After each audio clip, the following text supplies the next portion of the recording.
Alors, à propos face à face, c'est justement en première ligne, on va en parler. Nicolas Barré. Oui, le président de la République a visité cette semaine l'hôpital de la Salpêtrière à Paris. Et alors, il y a une phrase qu'on lui a dite, que lui ont dit des infirmiers, des infirmières: on ne croit plus en vous. Est-ce que vous comprenez cette colère qui s'est exprimée par ces soignants, par ces personnels hospitaliers qui réclament d'ailleurs une revalorisation forte de leur salaire? Bien sûr, je la comprends. Vous savez, les soignants, et on l'a tous vécu, ils ont été mis à rude épreuve. L'hôpital a tenu, il faut le dire. Dans quel pays vous avez réussi à multiplier par 3 les lits de réanimation? Dans quel pays vous avez un système assurantiel qui vous a permis de prendre en charge à 100% par l'État l'ensemble de ces soins?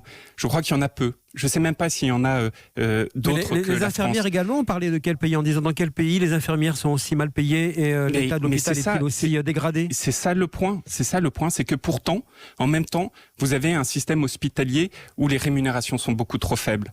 Vous avez des infirmières qui sont parmi les moins bien payées de toute la zone euro. Est-ce que c'est acceptable? À l'évidence, non.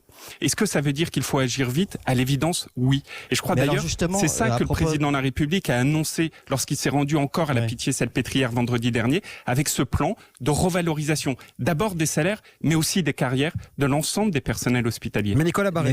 Mais vous dites agir vite. On a publié cette semaine dans les Échos une enquête qui montrait que la prime de 1 500 € que vous aviez promise n'était toujours pas versée. Les décrets qui devaient être publiés ne l'avaient pas été. Ça a fait d'ailleurs réagir le gouvernement, puisque entre-temps, ces décrets ont été publiés in extremis, mais cette prime, elle ne sera versée qu'en juin.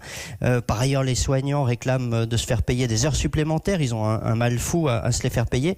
Vous dites qu'il faut aller vite, mais en pratique, c'est pas ce qu'on constate sur le terrain. Est-ce que l'hôpital va devenir cause nationale? Julien de Normandie. Je dis qu'il faut aller encore plus vite. Le décret sur les primes, il a été publié. Il a été publié la semaine dernière. Donc ça, c'est chose faite. Maintenant, il faut que ces primes soient versées. S'agissant des revalorisations, le ministre de la Santé l'a exprimé ce matin. Le calendrier a été dévoilé pour que dès l'été, les consultations puissent être terminé et qu'on puisse se mettre d'accord sur ce système de revalorisation. Alors, est-ce que ça va suffisamment vite? À l'évidence, pas encore. Donc notre rôle, notre engagement, la promesse du président, mais également la concrétisation par les mots du ministre de la Santé aujourd'hui, c'est d'aller le plus vite possible. Je crois que c'est un engagement très fort. Cet engagement, il avait été pris, souvenez-vous, par le président de la République lorsqu'il s'était rendu à Mulhouse, sur l'hôpital militaire qui y avait été installé. Et cet engagement, aujourd'hui, il se concrétise. Vous savez, en politique, c'est très important. Lorsque vous prenez des engagements, l'objectif à chaque fois, c'est de les tenir. On peut nous reprocher beaucoup de choses, mais force est de constater qu'à chaque fois qu'on prend des engagements, aujourd'hui on les tient et ce sera chose faite avec le système hospitalier. Julien de Normandie, on a assisté aussi à une colère de la part de ces personnels soignants vis-à-vis de ce projet d'hommage du 14 juillet à travers une médaille qui serait décernée donc au personnel soignant. Est-ce que c'était une maladresse ? Non, je ne crois pas. Peut-être qu'il y a eu une incompréhension et il faut la souligner si c'est le cas.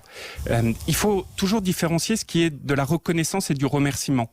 La prime, c'est une sorte de remerciement, un grand merci envoyé par la nation tout entière à tous ces personnels soignants qui ont agi avec énormément de dévouement, avec énormément d'énergie.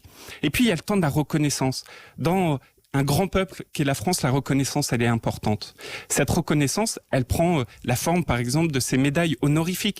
Mais le remerciement, il est différent de la reconnaissance. Ils sont complémentaires. C'est ça qu'on a essayé de mettre en place. Certains disent que ça a été mal perçu, dont acte, mais je crois que c'est très important de dissocier les deux. Ça ne va pas avoir lieu, ou alors ça prendra une ampleur peut-être un peu plus structurée? Est-ce que d'autres également personnels qui ont été en première ligne, en deuxième ligne, doivent être également honorés, comme ils l'ont aussi été applaudis durant ces mois de confinement? Bien entendu, vous savez, moi, j'ai la charge, en tant que ministre de la Ville, de l'ensemble de ces centres d'hébergement d'urgence, l'ensemble de ces publics très précaires que nous accueillons. À l'intérieur de ces centres d'hébergement d'urgence, ce sont des travailleurs sociaux. Ce ne sont pas des personnels du monde médical, mais du monde social qui ont agi avec beaucoup de force. Ces personnes, là aussi, doivent être remerciées.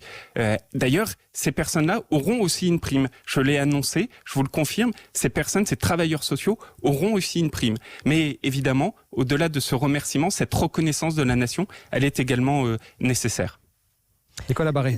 Les priorités des 2 années qui restent du quinquennat, ça va être quoi? Ça va être l'apaisement de la société, quoi qu'il en coûte, et quitte à laisser filer encore les déficits. Ça va être la reprise de certaines réformes, l'enterrement de celles des retraites. Je crois que surtout, il s'agit d'apprendre de ce que la crise nous a montré. Qu'est-ce qu'elle nous a montré, la crise? C'est que les inégalités sociales, qui est pourtant le fondement même du projet politique, la lutte contre ces inégalités sociales, ces inégalités sociales, elles perdurent dans notre pays. C'est ça la réalité. Quand vous voyez ce qui peut se passer dans un certain nombre de quartiers, de territoires très ruraux, quand vous voyez ce qui peut se passer en termes de niveau de salaire dans les hôpitaux pour les infirmières et les infirmiers, ces inégalités sociales, elles sont là. Et donc, la priorité des priorités, c'est de lutter contre ces inégalités sociales. Souvenez-vous, pendant la campagne, on parlait de cette société de statut. En fonction du statut qui était le vôtre, vous étiez souvent enfermé. Un fils d'ouvrier avait très peu de chances de devenir cadre. Il a fallu cette crise extrêmement puissante pour que tout le monde mette la lumière sur ce sujet. Il y a eu de multiples plans pour sauver l'hôpital qui n'ont pas été qui n'ont pas donné satisfaction, qui n'ont pas comblé les revendications. Vous reconnaissez quand même qu'il a fallu un peu de temps, il a fallu 3 ans et une crise majeure pour au fond admettre que c'est une cause nationale, l'hôpital? Non, je ne crois pas. Prenez le plan santé 2022 qui a été annoncé il y a plusieurs mois. Ce plan santé 2022 était déjà un plan inédit. L'augmentation des tarifs hospitaliers était un élément inédit. Mais le président lui-même a dit qu'il reconnaissait une erreur vis-à-vis de cette évaluation. Non, précisément là oui, et avec beaucoup d'humilité. Et je crois que c'est important en politique, l'humilité. Avec beaucoup d'humilité, qu'est-ce qu'a dit le président de la République?